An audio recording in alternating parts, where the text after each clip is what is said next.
Il faut quand même comprendre que vous venez d'un pays où c'est habituel. Oui. Ici, c'était pas habituel. Hein, c'est le premier point. Donc maintenant, on voit beaucoup plus de femmes voilées. Donc les gens sont plus habitués. Oui. Hein.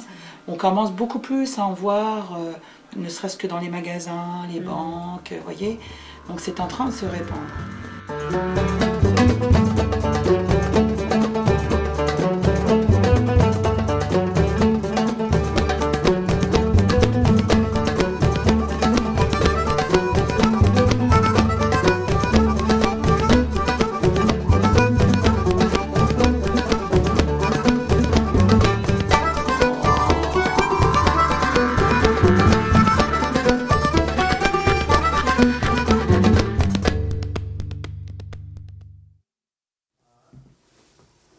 J'ai décidé de porter le voile à l'âge de 32 ans.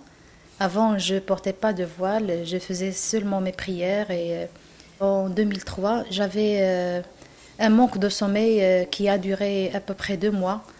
Mais une fois, j'avais un rêve, c'est qu'il y avait une personne, un homme, qui est vêtu tout blanc. Il a posé la main sur ma tête et il m'a dit « Hakima, tu peux dormir maintenant ».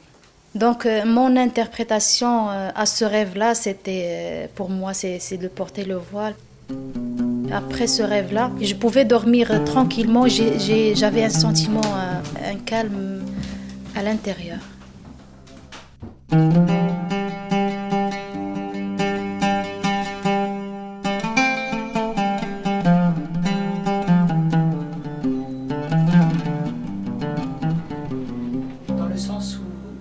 De ce que vous connaissez au niveau technique. Hein. Je voudrais juste vous demander, est-ce qu'il y a un problème si jamais, parce que je mets le hijab, le voile? Bon, moi je pense que c'est très difficile de définir jusqu'à quel point, d'accord. Premièrement, ça dépend de la personne qui veut vous embaucher, d'accord. De cette personne-là, c'est quoi son opinion par rapport au voile? Est-ce que ça le dérange ou pas? Moi, je pense que ça dépend aussi du domaine d'emploi. Il y a des domaines qui sont plus ouverts, d'autres plus fermés, hein, selon les pratiques, selon ce qu'attend l'employeur aussi. Il faut comprendre qu'il peut venir chercher des choses profondes chez les Québécois. C'est quoi ce port du hijab pour une personne qui n'est pas dans la religion islamique et qui ne connaît pas ça ou qu'est-ce que ça vient chercher? Bon, moi, j'essaie de réfléchir à ça pour comprendre aussi.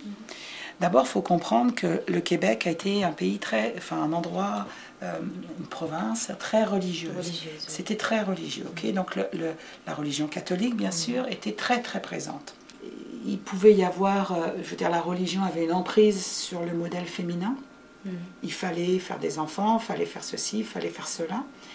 Donc, quand vous portez le voile qui est pas pour vous signifie autre chose. Il peut rappeler des éléments historiques pour les personnes d'ici. En tout cas, c'est émotif, des émotions. Je ne dis pas que c'est le cas de tout le monde, mais il faut le comprendre que ça peut jouer là-dedans. D'accord?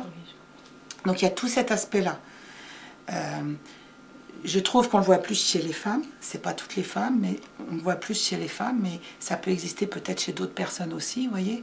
Il faut savoir que pour beaucoup de femmes, pour beaucoup d'hommes, pour beaucoup de gens, le voile, ça signifie la soumission de la femme à l'homme.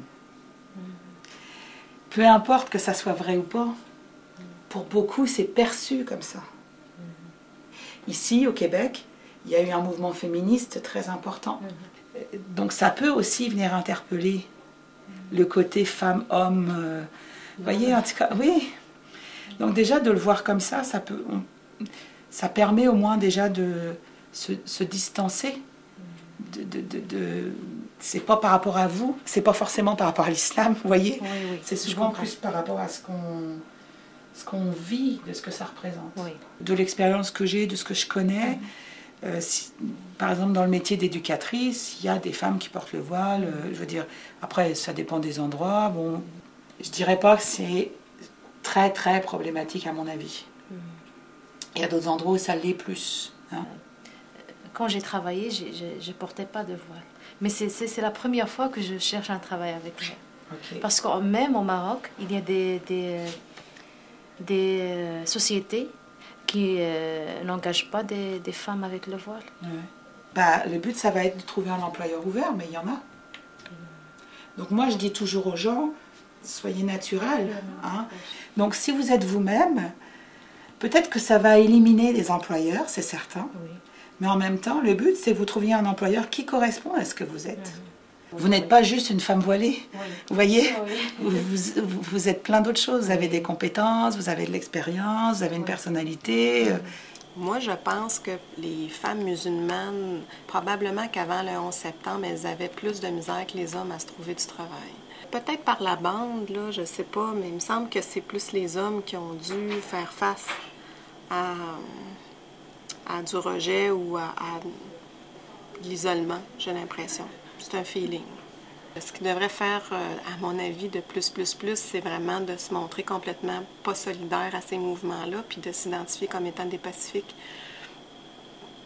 pour qu'on tourne cette machine-là de bord. Je suis un musulman modéré. Je suis contre les extrémistes et les fanatiques. Parce que l'islam n'autorise pas un musulman de faire des attentats ou des choses comme ça. Tout le monde a le droit de pratiquer sa propre religion. Je peux rencontrer des chrétiens, des catholiques, des juifs. Toutes ces religions, ils ont une seule origine, c'est Dieu. Es-tu à l'écoute des autres? Es-tu sociable avec ceux qui t'entourent? Tu vis dans une société, pas nécessairement que des musulmans. Le prophète sallallahu alayhi wa sallam, pendant les 13 premières années, il ne vivait pas qu'avec les musulmans. Il était même au départ seul. Donc, comment il a pu en fait conquérir les cœurs des gens à travers sa haute moralité. Es-tu sociable avec ceux qui t'entourent? Es-tu capable de pardonner les erreurs des autres? Es-tu capable de supporter lorsqu'on te fait du mal, même si c'est le plus difficile lorsque ce mal-là en fait vient en fait toucher ta foi, lorsque tu es persécuté parce que tu es porteur de cette flamme-là de la foi. Parles-tu avec douceur et respect? Reçois-tu les gens avec un visage radieux et souriant? As-tu un cœur pur et saint et qui sait pardonner? Respectes-tu tes engagements?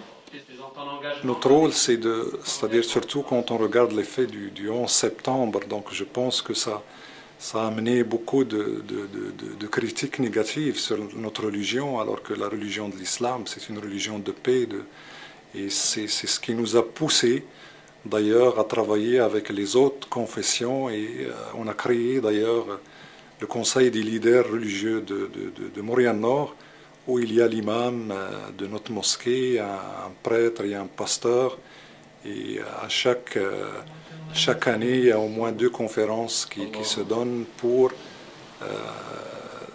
faire réfléchir un petit peu les gens.